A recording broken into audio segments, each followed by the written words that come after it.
You've been playing that wrong. This is another video in a series of videos answering frequently asked questions and clearing up confusions of the rules of the board game Vantage. And this episode concerns cards that refer to something at your location.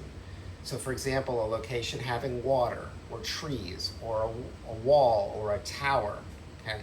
There are a few times in the game when you're really asked to study the art on your location card to determine if something is present, and that might allow you to use a card ability or take some other action that you normally wouldn't be able to take.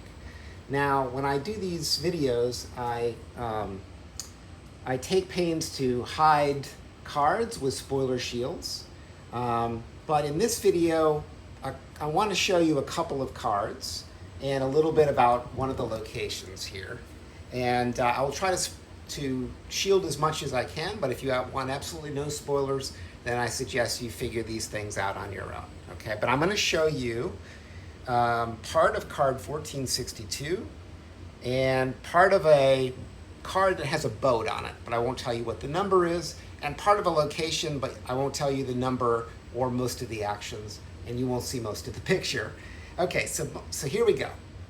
So my character has gotten 5 other cards into her grid, and she's currently at a location where one of the actions is a move action called wade, which kind of implies that there's water at this location. And I've shown just enough of the picture, even though it's dark, you can hopefully see the top of a sail of a sailboat, because that sailboat is on water, and you can maybe see the water in the picture. I've hidden as much as I could here. So let's talk about a couple of cards that we have in my grid. So one card here, you can see, has a card action on it, which is craft. And has a very unusually dense instruction to it. So it says roll 3 dice. These dice would be part of a help action, a craft action. So I could place the challenge dice onto green slots on my grid, or I could spend help tokens to cheapen the cost. It says, on a location with nearby X, gain Y. So in other words, and then it says trees, water, ice, sand, lava, fire. So what this kind of confusing instruction is saying is, if I'm on a location with trees, which by the way I'm not, I don't think, I could craft to gain item 1094. If I was on a location with water or ice, and I am on a location with water, I could do the craft action to gain card 1100. And if I was on a location with sand, I could take the craft action to gain 1091. And if I was on a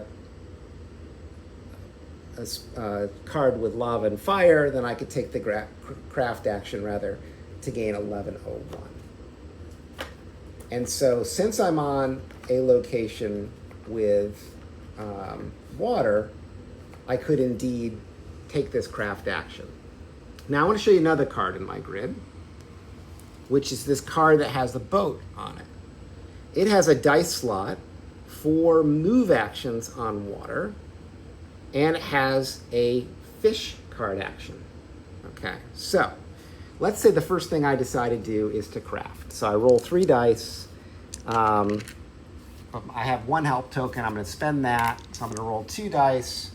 Oops, I got a couple of hearts. I don't really have a place to put them on my grid.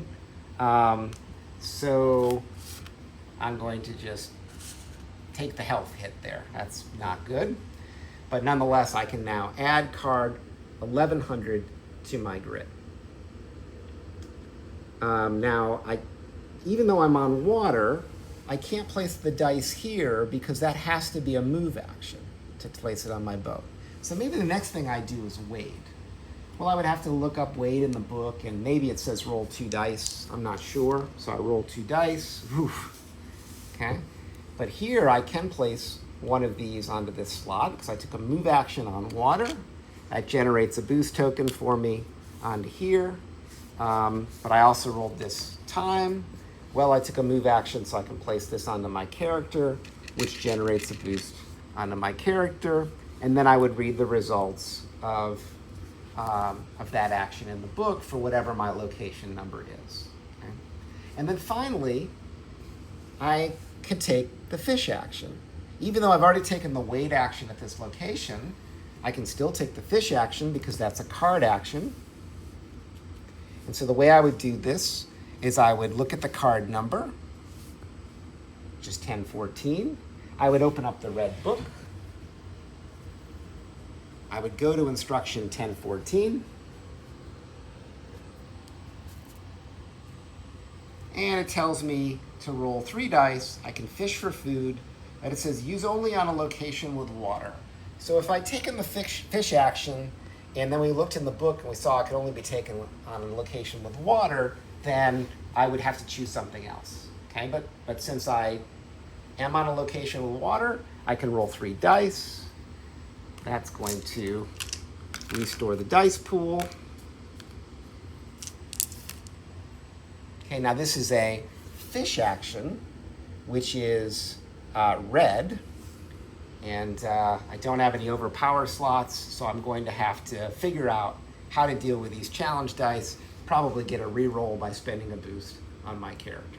Okay, so here's 3 different examples of where you might see the instruction, check the location card, make sure it has water.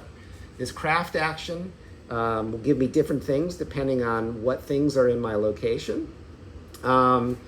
This dice slot is specifically for move actions where I'm moving on water or there's water on the card while I'm moving. I might be wading, I might be swimming, etc. And then here was a card action where I didn't learn I had to be on water until I looked in the book, but at that point I would then look at my location, make sure that location qualified. I really hope I catch some fish, and I really hope catching fish will improve my health because things are looking a little dire here at this mystery location. And that's how you deal with cards that refer to some element of your location as part of their instruction.